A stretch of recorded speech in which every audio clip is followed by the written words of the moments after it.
called Long Story Short, which is a 94-minute M-rated feature. And, I mean, the adage is time slips through our fingers far too fast. And I dare say the older one gets, the more one recognises that. That's the concept explored by writer and director Josh Lawson in a story about a procrastinator. So, I'm going to put you again. I want to get down and get dirty here. Do you take your time to make decisions, Dave, or are you not somebody who does that? You're somebody who can think quickly and make decisions. It kind of depends on what kind of decision I'm making. If I'm making a really big life decision, then I might take a while. If it's something that I have to come up with really quickly, yeah, I'll come up with it really quickly. Well, how long? Let's bring your gorgeous wife into this. How long did it take you to ask her to marry you? How many years were you dating for? 3 years.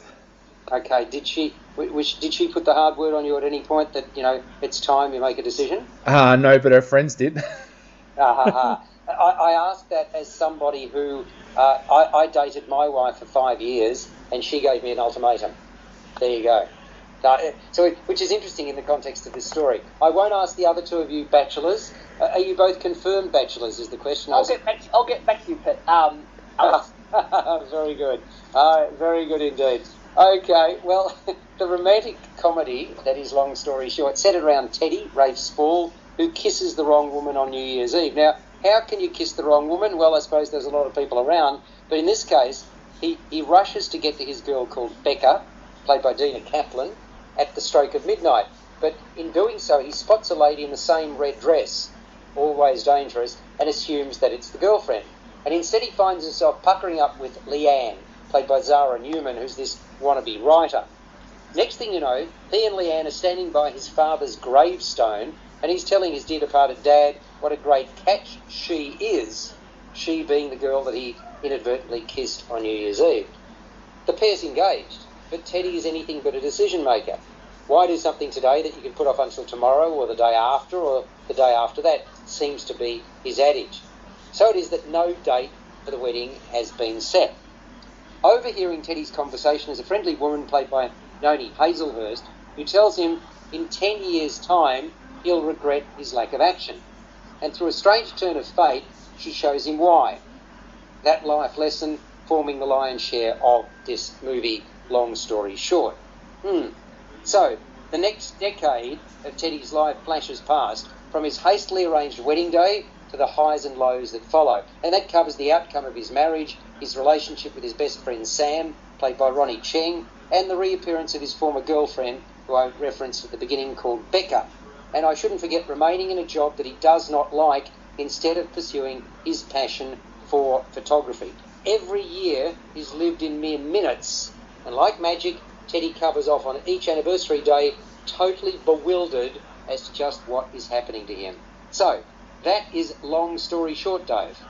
Yeah, look, I thought this was an interesting film. It's one of those movies where I think I might be in the minority because I didn't love this film as much as what some other people did. I just found that it had a few holes, and it's a very, very tired concept. It's a film concept that we've seen in movies like Click. There's been a ton. Groundhog Day, which of course the movie references. But my biggest problem with this movie was I found that I couldn't not like Becca, the Dina Kaplan character. There was nothing about her that they kind of set up to make you think that she shouldn't be with Teddy. It was merely the writer basically saying, oh no, he's actually better off with Leanne than what he is with Becca. I thought that was a major issue with the film, in that I did feel sorry for Becca a little bit. She got jilted twice for no reason really, other than she wasn't Leanne. I thought it could have been stronger. I don't mind if a movie wants to take a tired formula and reinvent it, but I don't think this movie did. The only thing that really saved it for me was the great performance by Rafe Spall, and I thought the screenwriting with some witty dialogue won me over as well. But aside from that, I thought it was a pretty tired formula. I thought that last line of yours is spot on. I mean, some of it's plain funny. Other components are downright sad, Peter. Very sad indeed. In fact, I cringed through most of this film. Releasing for Valentine's Day, this and a film that's even worse, Love, Weddings and Other Disasters. The problem I have with Long Story Short is that Josh Lawson is such a good filmmaker. he made this magnificent short film called The 11 O'Clock. And he also directed and made the film called The Little Death, about romances and about the ending of romances, etc. Both very good films. This is a short film dressed up as a feature film, and it does not work at all. In fact, the whole premise is so badly muddled as the film progresses. It doesn't create any tension or excitement.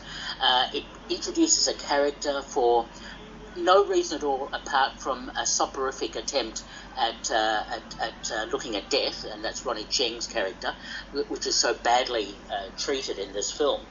And the problem I have also is Rafe Spall, who I know some people are praising. Dave, you praised his acting. I think he's terrific, Peter. He was absolutely sensational.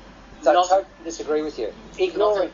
Hang on, let me finish. Not at all, because his hangdog, passive sort of expression and behaviour throughout the film lacks the impetus to understand all the transitions that he is supposed to be going through. And I just felt that an Australian actor, someone else, could have been much livelier and could have made more of the role. And I think Noni Hazelhurst is just wasted in this ridiculous curse-type role that she leads him into about moving forward every few minutes a year in his life. I felt this was a 25-minute film, not a feature-length film, a great disappointment, and I just did not like it at all. There's not one word that Peter's just mentioned that I agree with. Greg, what about you? Oh, look, this is like a subpar Richard Curtis romantic comedy, I thought. It's got some of his type of tropes in here as well. I thought the two leads were pleasant enough. I agree with some of what Peter said, though, that Rafe Spall's not entirely convincing in the role there. And the references to Groundhog Day throughout this film are a bit misleading, because it's not like Groundhog Day at all. In that film, Bill Murray was reliving the same day over and over again until he got it right and became a better person. Here, the Rafe Spall character is living his life, not living the same moment over, and he's learning that he's missed all the key moments of his life, like the birth of his daughter, the separation from his wife, and the death of his best friend, which comes to some sort of he learned some sort of lesson from that there. But it wasn't a lot of laughs in this film, I'm afraid. It didn't have a lot of belly laughs, and it's very claustrophobic. There's only limited sets there. I don't know whether this was shot during COVID and they didn't have a lot of access there. But there is some highlights there, like the cinematography of the Sydney's beaches there, which opened it up a little bit, sort of good establishing shots there. But yeah, look, this didn't quite work for me either. Well, I mean, at the heart of Long Story Short, not surprisingly, is making the most of each moment. Lawson was having somewhat of an existential crisis when the idea for the film started to creep into his mind. He was struggling with feelings of time slipping by, and he was drawn to the concept of being able to look at an entire life in snapshots and learning a lesson that way. So it's been influenced by fiction like Frank Capra's It's a Wonderful Life, Charles Dickens' A Christmas Carol, and I think you can see that within the context of the storyline. I enjoyed the film very much more than I anticipated I would after seeing what I considered to be a pretty ordinary trailer. Sure, it's lightweight material on one level, but there is some crackling dialogue, which did cause me to laugh aloud, and the acting talent undoubtedly brings out the best in the screenplay. I thought Spall was delightful as this well-meaning guy who has a lot to learn, delivering his lines with aplomb. He plays clueless with distinction.